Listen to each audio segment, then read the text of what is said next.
Welcome to Seek Reality with Roberta Grimes. Joyous conversations about what the afterlife evidence and modern science combine to tell us is true about our one reality. You have nothing to fear. You are eternal and you are perfectly loved. Knowing the truth changes everything. Now, here's Roberta. Welcome, everyone. This is Seek Reality. Of course, I'm Roberta Grimes, and I'm delighted that you're with us today. I think you're going to enjoy this. Death is meant to be a perfectly natural process. It's painless, positive, and joyous, but I don't know why anyone fears it. And one of the questions you're going to have after we have this conversation today is why anyone does. Each of us with our guides writes a lesson plan for this lifetime, and we build into it some of the very trials that make it seem there could not be any God who loves us, because these things happen, but they're all part of our process of spiritual growth. We also build into our lives 2 or 3 potential exit points that our higher consciousness can choose to take when we decide we've gotten all we can from this lifetime. We aren't aware of it consciously, but often people wind up their lives as much as a year before they might start the process of winding up their lives. They reconnect with people that they were estranged from. Husbands give secret information to their wives. All kinds of things happen. A decade or more ago, I went to a celebration of the life of someone who had unexpectedly died of a heart attack, and he was just in his 50s. He couldn't have known. But as we talked at that celebration, it was clear that this man had just spent an entire year doing his whole to-do list, wrapping up the life that he didn't know was about to end. It was really amazing and wonderful. The natural death process is a beautiful time that extends over days. We move past pain and fear into peace and joy. Our deathbed greeters arrive. We move with them into a glorious new reality that's right where we are now, just as easily as you change a TV channel. So death is good. My first book title in this field was The Fun of Dying, and actually that title came from people who had actually died, so they should know. It's this very fact that can make dying out of time such a tragedy. 2 weeks ago, Father Nathan Castle, who is a wonderful Dominican priest, talked with us about the plight of people who had died in accidents or been murdered and were now stuck out of time, often for decades. His wonderful book is called Afterlife Interrupted, and it points up yet again how essential the work of rescuing these people and helping them to transition really is. Bruce Moen was one of Bob Monroe's original explorers, and he's gone home now, but he joined us on Seek Reality 5 years ago. Look him up, Bruce Moen, to talk about his own rescue work. Wonderful man. So we know that having our body die at what is not a planned exit point can be a big problem. So now imagine the crisis of battlefield deaths. Healthy young men at the height of very negative emotional energy are unexpectedly cut off from their bodies. But our minds are so powerfully creative that, of course, they still have bodies. And as we are about to learn, they generally feel so little different that it can take a while for them even to realize that they are dead. Our guest today is one of my own personal heroes. This field had long needed a publisher who would separate wheat from chaff and give the world a line of first-quality books in the field of afterlife studies. Jon Beecher is the publisher of White Crow Books, which is a prolific UK publishing house that's home to many of the leading experts in this field. White Crow publishes Victor and Wendy Zim. It's indispensable. A lawyer presents the evidence for the afterlife. You must read that if you haven't already. It publishes our friend N. Riley Haggerty. He's been here several times. He's doing such extraordinary work in resurrecting the afterlife literature of a century ago, which otherwise could be lost. And he also publishes Michael Tim, who is, in my view, the leading expert on the afterlife, who is still on this side of the veil. It also published our guest of last week, Robert McLuhan, who talked about Randy's Prize. Jon Beecher, who is the founder and publisher of White Crow Books and is with us today, is going to share a new book that he himself edited, so this is a treat. It's called In Times of War, Messages of Wisdom from Soldiers in the Afterlife. Jon, welcome. I'm so glad you're with us today, all the way from the UK, I should remind everyone. Thanks for having me on, Roberta. Yeah, it's nice to see you again. Usually I'm trying to get someone onto your show, and here I am. All you have to do is send me an email. Half the time when I get an email from White Crow, I immediately contact Jon and say, okay, how can we schedule this? We have another one actually coming up in a few weeks. So please tell people who may not have seen you previously or heard of you previously, how did you get involved in even caring about the afterlife, or what some people call the paranormal? That's a long story. I'm not sure we have time for the whole story. Just the highlights, a couple of points. I think you had an accident. Okay. So yes, yeah. In the year 2000, I was 43 years old, and I was in the music business. I was running an independent record company. Yes, for about 28 years, I was in the record business. That was my thing. I was a very happy atheist. Right. Well, I say atheist. I mean, most in the UK, it's not like in America. Most people are much more secular. Like I don't know anybody that goes to church. I don't know really. It's slightly different. It's slightly different here. So when I say an atheist, I wasn't anti-religion or anti anything like that. I just didn't. It just wasn't on my radar. Yeah, my stepfather who brought me up was an atheist. My mother, there was no. We didn't. There was no. I didn't have my child christened. I refused actually, and all this sort of thing. So it was, but there was no anti. So we were very. It just wasn't in our lives. And then in 2000, you're right. We had a dinner party one night. We'd all been drinking a lot, but that wasn't unusual. So it wasn't. That was nothing really unusual. And I had a bunch of people staying with me because it was funny enough, a friend of mine's son was being christened, and it was a pre-christening dinner. And we'd all been out. We came home. I had the godparents staying at my house, this friend of mine. I put them all to bed at 2:00. So I remember going to bed. I got into bed properly. And the next thing I knew, I woke up and I was on the floor, and my wife was standing over me telling me I was in trouble. And basically she heard a bang and found me on the floor, and I'd fallen on my face or something without putting my hands down. So my front tooth was all bashed in. My lip was severed and needed 30 stitches. My jaw was broken on both sides. I was a mess. You were a mess, yes. I was physically a mess. I healed up okay, though. But and it was really that, and I don't have any memory of that accident. I don't have any. I had no pain. I was the body's amazing. I had no pain, but it was. I had some kind of. I don't remember any experience, but I certainly over the next year or so realised that I had some kind of transformative experience. When you hear about people who had near-death experiences, very much I didn't even know what those were, but you hear about all the after effects that people write about, how it changes them dramatically, and they can't really understand it half the time. That was me really, and so it's been a bit of a series of events since then, which would need more than an hour to explain. All right. But effectively, you had a spiritually transformative experience you don't directly remember, but it made you interested then in learning more about what's really going on? Well, I think interested would be an understatement. I mean, I came out of this. I started writing a journal after I'd had this accident, because I had to have 6 weeks off work because I couldn't speak. And they said, don't talk on the phone, don't talk, because my jaw was all wired shut. So I started writing, and that was really good for me because I never thought about it before. I just started on my computer and wrote, but because then I started writing down how I was feeling, and it was really strange. I used to, for instance, to give you an example, physiologically, I didn't have much difference. I had this high-pitched whistle in my head, which I still have, which I suppose if I went to a doctor, they would say it's tinnitus, but it doesn't feel like that. It's just like I could hear my heart beating, which I still can all the time if I'm sitting quietly. I think that was physically, but mentally, I felt very different. So to give you an example, I used to go hunting, game shooting. We shoot pheasants here and that sort of thing, and we do them in the winter. And I've been shooting for years, and we go and after I'd healed up, this accident happened in October. So by about December, I was kind of physically healing up again. And my pal phoned me because we had some shooting days booked. And I said to him, he said, "Oh, are you ready? We're going to go shooting day after Christmas, wherever it was. We used to go to these big stately homes and go have shooting." And I said, "I can't shoot anymore." And he said, "Why not?" I said, I can't kill an animal." And he said, "Well, why not? You've been killing them for years." I love it. Isn't I said, that "I don't know great? why not." So that was my, when I look back, that was the first sign, but I had no idea. I didn't associate it with this bang on the head, but that was my first. And then the other thing is I had no fear of death, where I never really used to think about death. But after this, it was almost like an embracing of death. That death wasn't. I had the idea that this wasn't home. It was very odd, very strange for me, because it was completely not. You probably interviewed lots of people who had these experiences, but for me, it was a completely alien thing.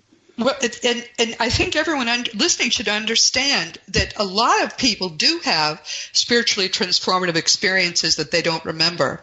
I think yours was more dramatic in its effect on your life, but you founded White Crow Books. Now, tell everyone where the words White Crow come from. Well, I woke up one morning. I had a dream in White Crow. I dreamt about White Crow books, but at the time, this was about it was 2010 when I started it. But at the time, I'd been reading about William James, and William James had this. I'm paraphrasing, but he had some experiences with mediums and with psychology, and he was sort of on the fence as to whether people survived their death and all this sort of thing. But he said you can't if one person could do something, you can't argue with it. And he came up with this phrase: in order to disprove the laws that all crows are black, it's enough to find one white crow. Yes, that's my interpretation, but that's just so that's where it came from. So you've put a cloud of white crows into the sky. I know really. That. I have. Yeah. You have, because I've read a lot of the books you published, and some of your authors are my friends, and I just am astonished at how keen is your insight into what's good and what's not good, what needs to be said. One of the things you're doing that I admire so much is that you're rescuing the first half of the 20th century's worth of books.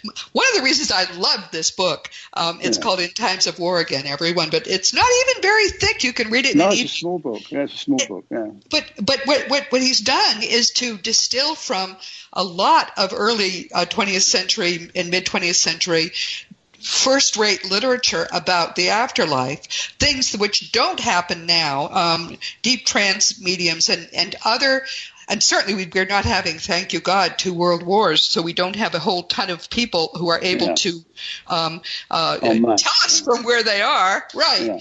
Yeah. But he's rescued so much of this literature. That's why I love Riley Haggerty, because he's devoting his life to doing this with you. It's just. These are unsung heroes, everyone, that we in 20, 30, 40 years, those of you who are unfortunate enough to still be here, I intend to be in the bleachers by then. But you are. So? Oh, absolutely. Well, maybe you will, because you're such a young person, but I'm not. You might still be here. You might still be here. Don't make a plan you might want to break. Don't make a rule you might want to break. Wherever I am, there will come a day when your authors and the work you're doing will be celebrated, because some of that literature might die if you were not resurrecting it. Some of the key analyses might never happen if you weren't publishing Michael Tim and the Zamets and so many others. So I really admire you for that. Yeah. But let's get into the book. It's a great, as I said, summary of some of the highlights of the heyday original Afterlife researchers. It was not. I think it was partly because of the World Wars. It was partly because of the 19th century's wonderful mediums who were still living in the early 20th century. But it was really a heyday of communication with the dead, and initiated by the dead and carried on by the dead. And there were just people here willing to work with them. And much of it was published. And now, of course, what you're doing is resurrecting quite a bit of that, the great mediums. And concentrating on those 2 world wars, you've pulled out some of what I think are the highlights that I had already read. The fellow whose guide, all of it. The fellow whose guide was The Beautiful Being. I read him a million years ago, and there it was. So fortunately, there were books, so you could read them and pull it all out. But let's talk specifically about your highlights in your book. What are your favorite parts of the parts that are most important to you? Because I have my own set here.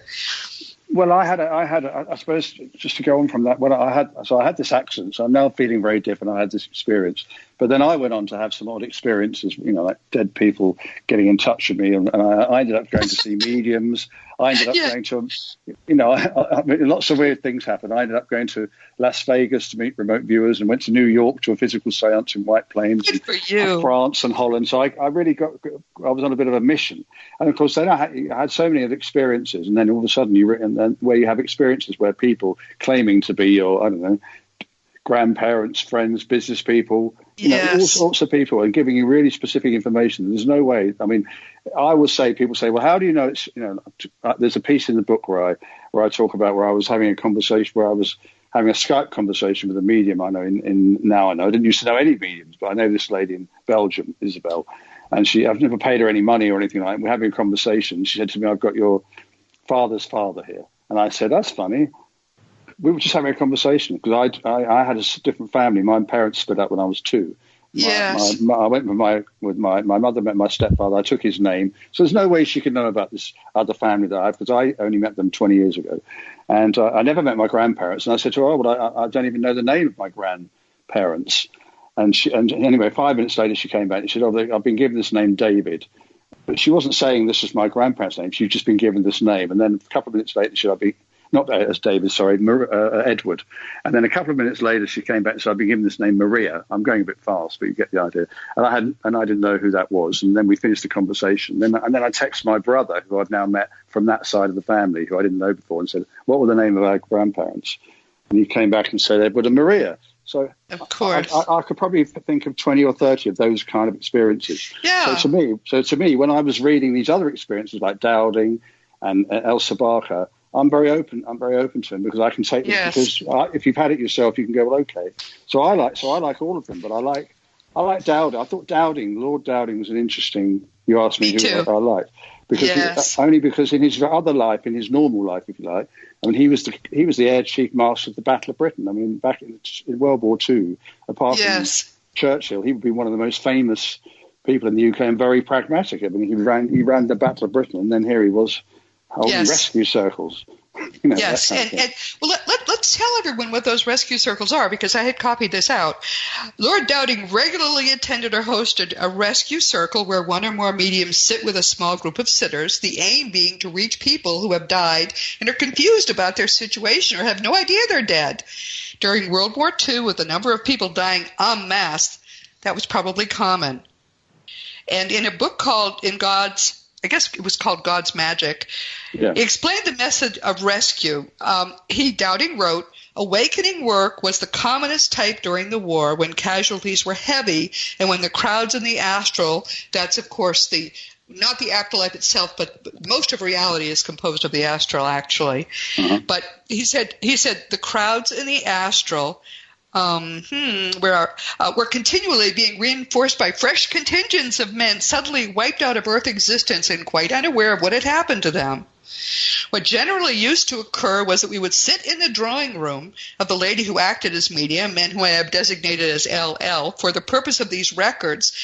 All the surroundings would be quite normal in ordinary or artificial light according to the time of year. And LL might say, "Here are 3 paratroopers from Normandy," or "Here is the crew of a bomber who think they have come down in the Ruhr," or something like that. And then we would hold them in quiet conversation while those on the other side were working on them to raise their vibrations.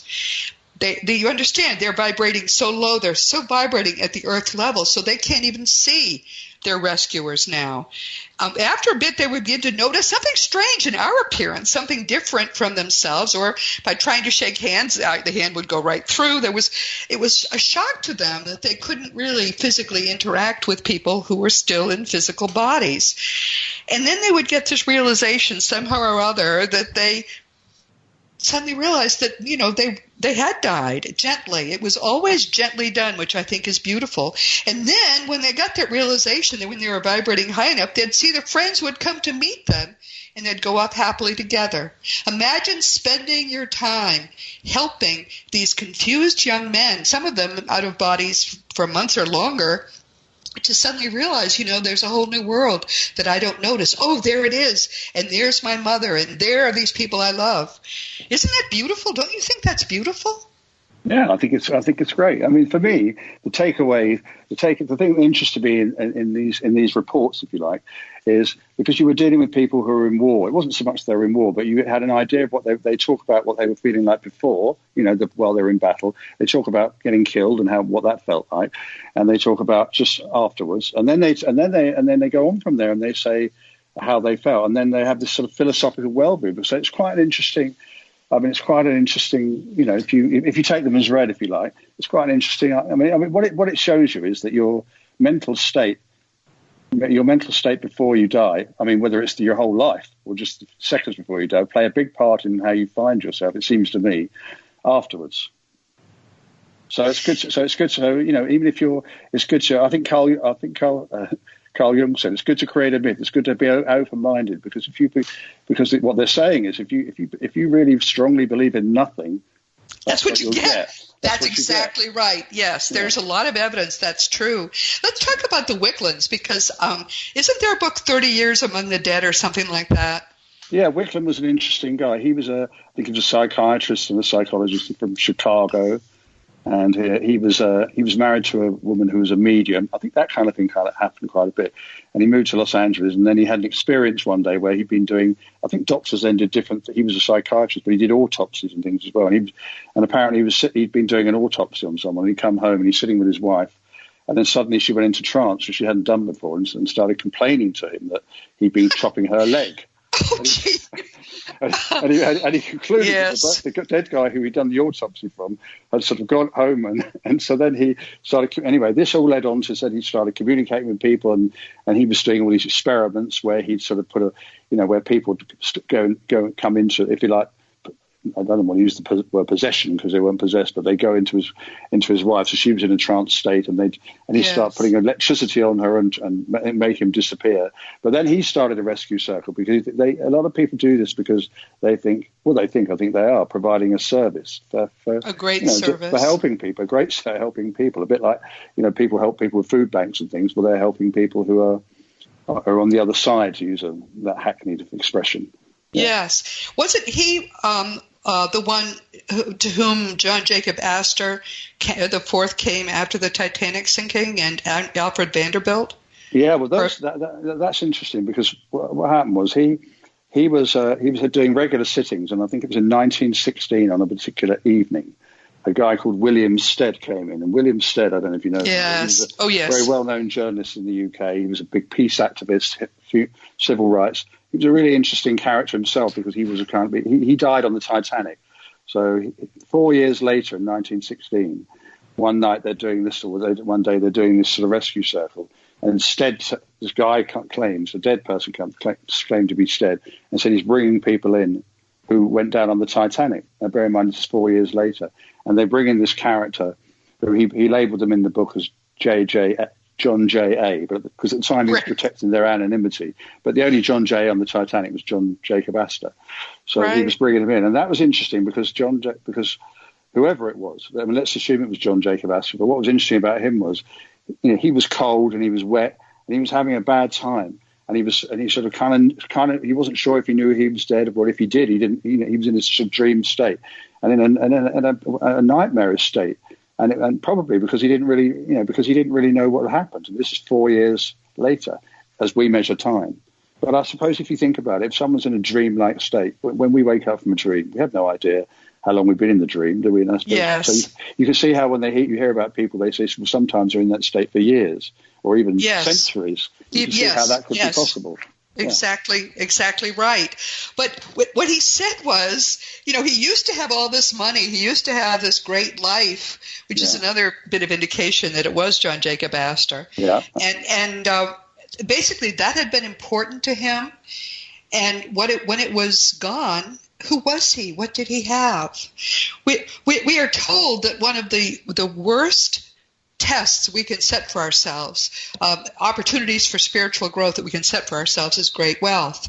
And to me, he and his friend Alfred are examples of that because they had the wealth, their lives were so easy, but they weren't learning anything and they weren't loving as they should have loved. And I think that was very, very illuminating, actually. Well, I thought so, but I wondered, because what is so let's take him. He was obviously he said himself he blamed his post-death environment on his physical life. He blamed it on that. He said he was selfish. He said it was this and that, and this and that.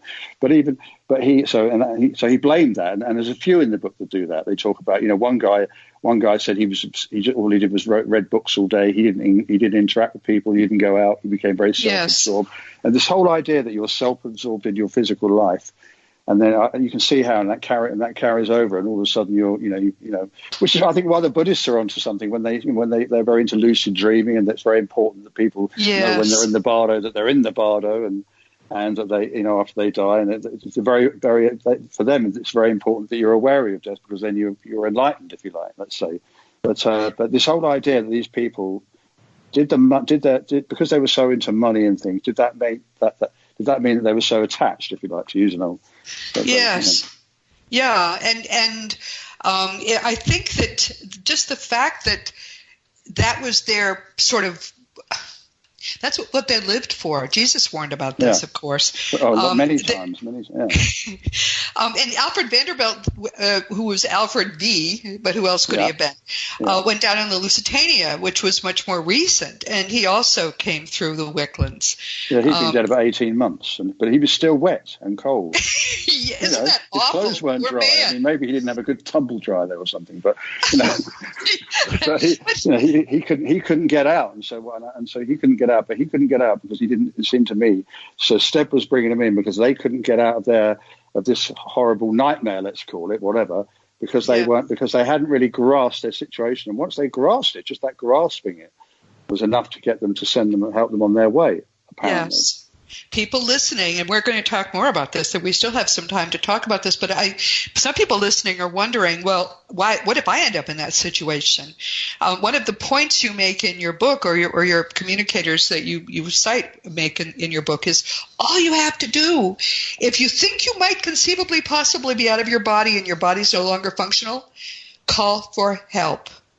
Help comes. Yeah. These people, this is why we are fighting, John and I are fighting, and others are fighting so hard against ignorance of what happens at death, because if you don't know what happens at death, you're real surprised to find that everything is very little changed from before your death, except that now you can't communicate with the living. All you have to do is call for help, and help will come.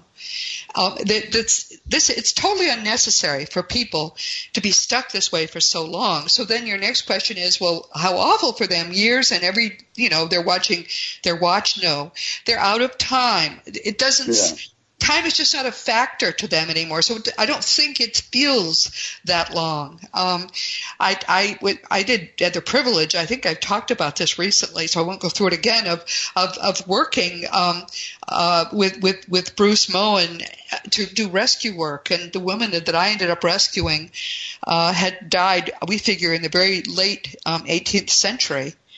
But she thought it was just the same afternoon. She wanted to know how come it was bothering her. Yeah, it's not the end of the world, to use that. I know it's no pun intended. But yes, but a very good pun involved. Yes, that's true.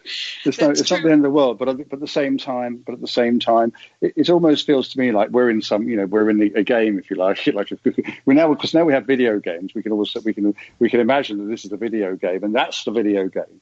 But it's still better to know that you're in a game than not know. And, that's why I think that's why the Matrix is so popular, because it really put across this idea of that there's the false world, if you like, the not real world, then there's the real world. Yes. And the irony is, this is the false world, that is the real world. To the extent that is real, as we go deeper into it, that question becomes even more complex too. But your mind is eternal. I tell you that. Every time we speak, everyone, I tell you your mind is eternal. It truly is. And what's great about this book is that it shows you in so many different ways the implications of the fact that your life is eternal, your mind is eternal. This is a very, very brief part of your life. And the people in this book who had lived their lives thinking about eternity were much, much more able to adjust to that more real life that they went to when their bodies died. That struck me repeatedly in what you were doing. Now let's talk about Judge David Patterson Hatch for a minute, because he's the one who had the beautiful being who was his guide. Talk a little bit about him. He was an interesting character. There was a woman called Elsa Barker who was a poet and a writer and everything. And one day, I think she lived in she was American, but she lived in the UK for quite a long time. I think she was in Paris with a friend of hers when suddenly she felt this entity coming through and she started automatic writing. Now, we don't really know whether she knew about automatic writing before that, because we don't really know much about, well, we know about it, but not that much about that side of her life. And the entity claimed, first of all, he remained anonymous, but he said that he died recently. And what he wanted to do is he wanted to transmit to her, if you like, where she would write letters detailing his experiences as he, the next stage, let's say, But he was very aware very quickly that he died. So he was, and then it turned out later he claimed he was a guy called David Patterson Hatch, who was a lawyer and a judge. If you look up on I don't know, Wikipedia or one of those places, you'll find stuff about Hatch. He was quite a big time. He was obviously he did a big settlement. Big cases, and that. So he was very, very much in the material world, if you like. But he also was an interesting guy. He apparently he died in 1912, and I think the communication started about a year later. And he died, and in apparently I looked him up sometime before. In 1906, he suddenly went off on some retreat or something, and then he had some experience with a guru or something, and he came back and he wrote a book called 20th Century Christ, which I haven't read. But anyway, so you've got this. So he's coming through to her, describing what he finds and philosophizing and advising, and they wrote about 154 letters, I think, and all the letters are great. They're all really interesting. Yes, I thought so too. Yes, yeah. I read his book. Yeah, it was, or her book, whoever wrote the book. It was fascinating. And you also, he gives an account of a friend of his who was, I guess he was frustrated in love. He was very unhappy and just a mess. And so he went to what Jesus called the outer darkness, where there was wailing and gnashing of teeth, where he actually met someone who presented to him as the devil, which I thought was hysterical. Yeah. And he helped this person who had put himself into this mess. We do put ourselves into the outer darkness. It's not something that any judge does for us. We judge ourselves and put ourselves there. By vibrating so low, we actually can't go any higher. But after he had helped this person, he said something interesting. The guy's getting better. His vibration is rising. He said, "Why did I choose this man for my friendly ministrations, you're wondering? Or, before, as I described him in the beginning of this letter, he was not an attractive character. He was a jerk. I tell you a little secret. It was because he was unattractive that I did choose him. That was the reason. No one had ever loved him enough, and so he needed help more than others needed help. Those who are loved are already helped by that love. As the beautiful being, that's his guide, as the beautiful being says, 'Do you get my meaning, daughter of earth? Just now I live to serve mankind through the horrors of this war. Serve also by loving those who least attract your love. So shall you learn the way to the path where walk the masters of compassion.'" I thought that was just beautiful. Yeah, they're good. Those letters they're lovely. They're beautiful, and with all these things, there's a lot of philosophy in them. There's a lot of Yes. There was a. After I'd had this, if you like, accident as well, you have these sort of traits. All of a sudden, I felt sort of like forgiveness. Forgiveness is a bit like, in other words, you had to forgive for everything. But it wasn't. It's a sort of state of mind. I can't explain any more than that. But you have this idea, and I remember just after that, I started volunteering. I didn't know anything about volunteering. I was doing these things. So I started volunteering for the Samaritans. There's a suicide line in the UK. They get 5 million calls a year. They're the national suicide line kind of thing. And I did that for 11 years, and you have to. And I found it quite easy because you have to be very non-judgmental. And I feel like I get that now. In other words, obviously you can judge an action as being bad. Someone shoots someone or something, but you're not judging the person. And I suppose that's an old religious idea: judge the sin, not the sinner. If you see what I mean. Yes. But there was an interesting thing in the Dowding things, which sort of backed that up, I think. And it's I don't know if you read that, but he's talking about a Norwegian comes through. This guy comes through the rescue sitting, and he's in the Norwegian, and the Norwegian talks about. Said he spoke very good English. He lived in England for a long time. And this is in World War II, and he's used to. He knows he's died. He's used to where he is, and someone's brought him in. This guy called Colonel Gascoigne, who is a bit like a Stead type, William Stead type character, who's died a couple of years before. His wife, who's still alive, as a medium, and his daughter. So he's bringing people to her while they're in trance states and helping, doing the same as Stead was doing. Yes. And anyway, so he brought the Norwegian guy, and the Norwegian guy is talking about. He said he was a shopkeeper. And the Germans shot him, and he says something like, I'm paraphrasing, but it's in the book. He says something like, "I hate the Germans. Yes, what they did, I can't forgive them. I can't forgive them." He said, "But I also know now where I am now, that if I don't forgive them, I won't be able to move from where I am now. Yes. And then Colonel Gaskell was telling him, listen, the Germans, they were sleepwalking. They didn't know what they were doing. They were sleepwalking. But the main point I thought was interesting was he was aware that because he hadn't brought himself to forgive, in other words, to live in that forgiven state, yes. in a sort of neutral state, he couldn't move. He couldn't go any further. So he's obviously going to. So once you've grasped that, you're probably going to do that. And I think that's kind of all those things that are coming up there. I find that interesting. Yeah, it's fascinating. No, I remember reading that. Actually, I read your whole book, and I don't often get to do that. But it was no, it wasn't kind. I couldn't put it down, actually. But the thing about this book, everyone, which makes me really strongly recommend it to you, is that, as you know, I spent decades reading all this information. I read the whole books that Jon has excerpted, and what he has done for you is to make it so you don't have to read the whole book. He's taken just a little summary, yes, and he's taken really the gems out of all these books and put them into one book, which you can read in an evening. It's to me, that's the great value of this book, because you can learn so much from it. And of course, what they're telling you in this book, we have learned in manifold other ways. As you will see if you read this book, they confirm the teachings of Jesus in every detail. I mean, Jesus is right, Christianity is wrong, but Jesus is right. And this is these books that Jon has nicely given you excerpts from are one of the reasons why I know that's true. It's astonishing to me, Jon, too, that all of these books talk about the same afterlife reality. Yeah. It's impossible for it not to be real. I mean, it's as I said, the white crows now fill the sky, and you're a big reason why they do. But for more than a century, people have been giving us these truths, which are incredibly uniform over almost a century and a half. It's really quite amazing that that's true, but it is true. I mean, watching these young people figure out that they're dead, or being gently helped to understand that they're dead, and hearing what they say, seeing how the process happens for them, it's all what you would expect if you understood what all the other books have been telling us. It's all one reality. That's why we call these podcasts Seek Reality, and this radio show Seek Reality, because if you understand what's true, you totally lose your fear of death. Jon, you don't fear death at all. No, but mine was the result of a bang on the head, though. But no, absolutely. I still fear dying. I mean, I think fearing dying is quite useful because it stops you walking the road and getting run over.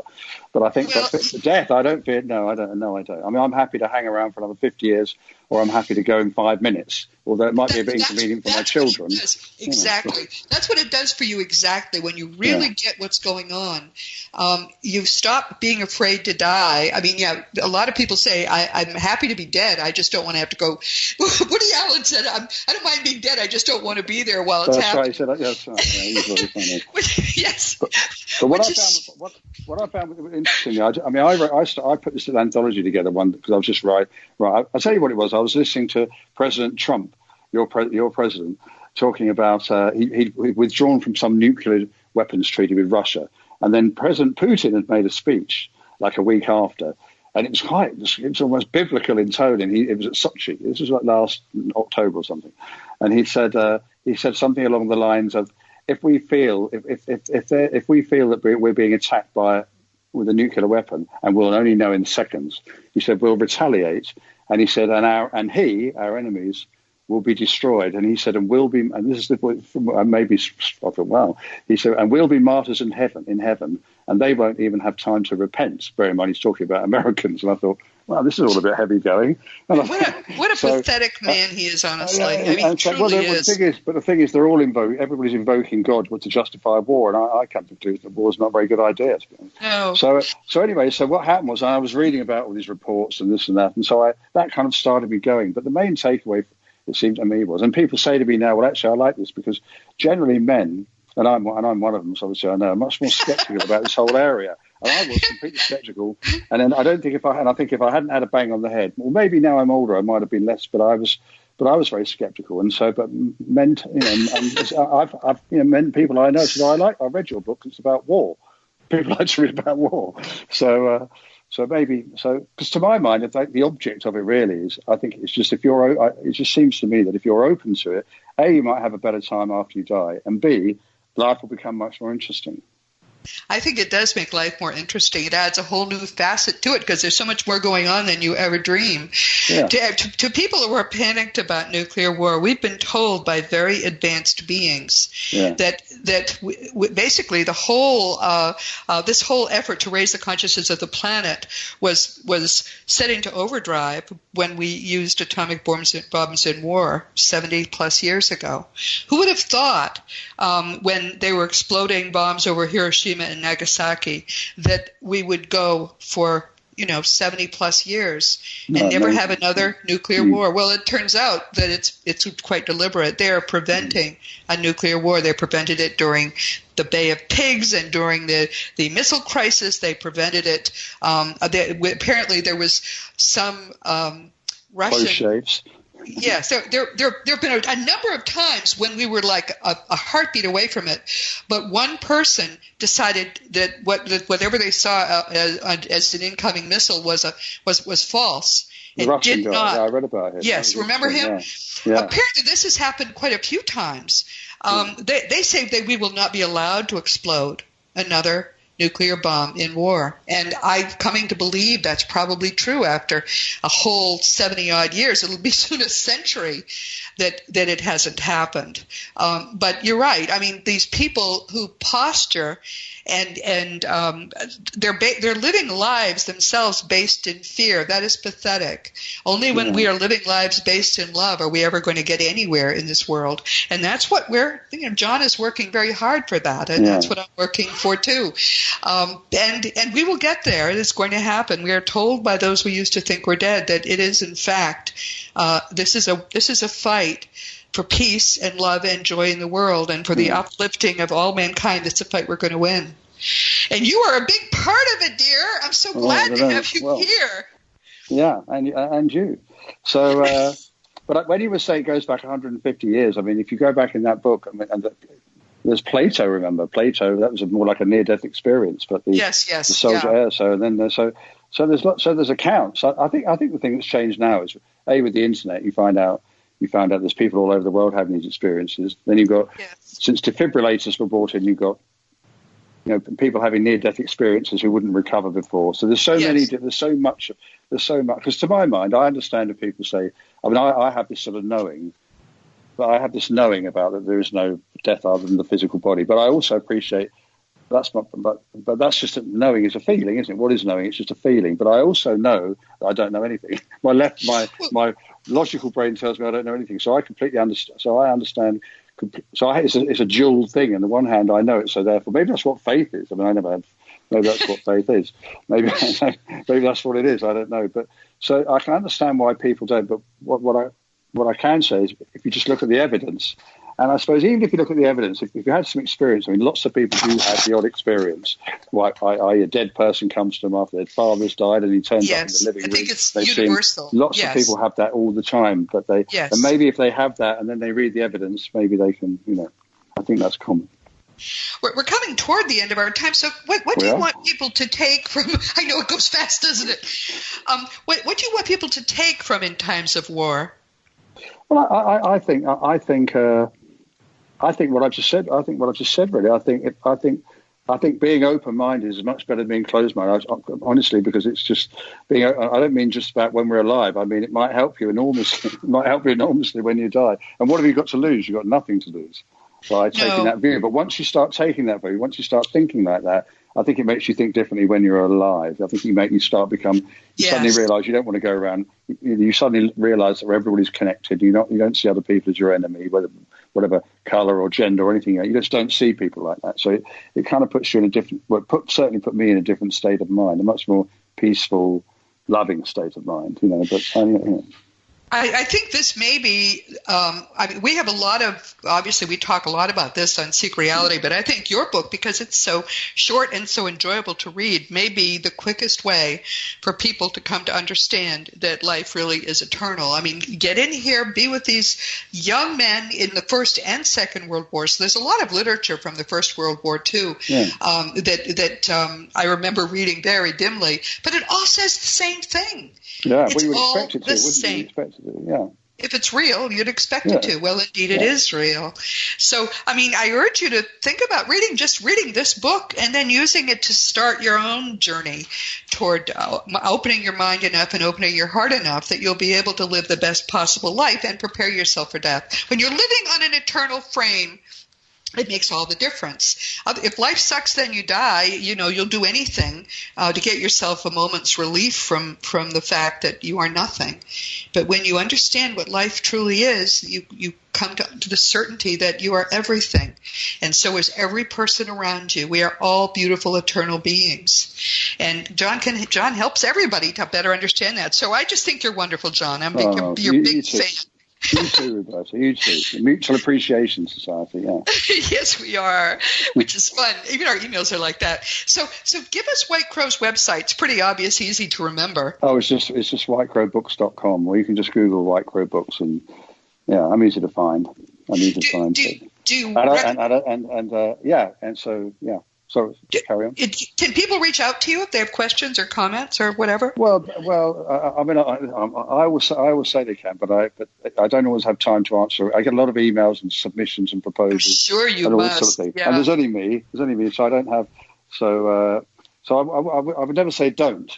But if I don't respond quickly or don't take it personally. No, but everyone, as you know, you can always reach out to me, and I'm only one person too, but I don't get the kind of volumes I'm sure that you get, Jon. No, so if you want to talk to Jon, reach out to me, and if I can't answer your question, I'll make sure he does. So I mean, sometimes I can. Sometimes I can. It's I mean, obviously, we like to do whatever we like to do whatever we can. Yes. And there's only so many hours in a day.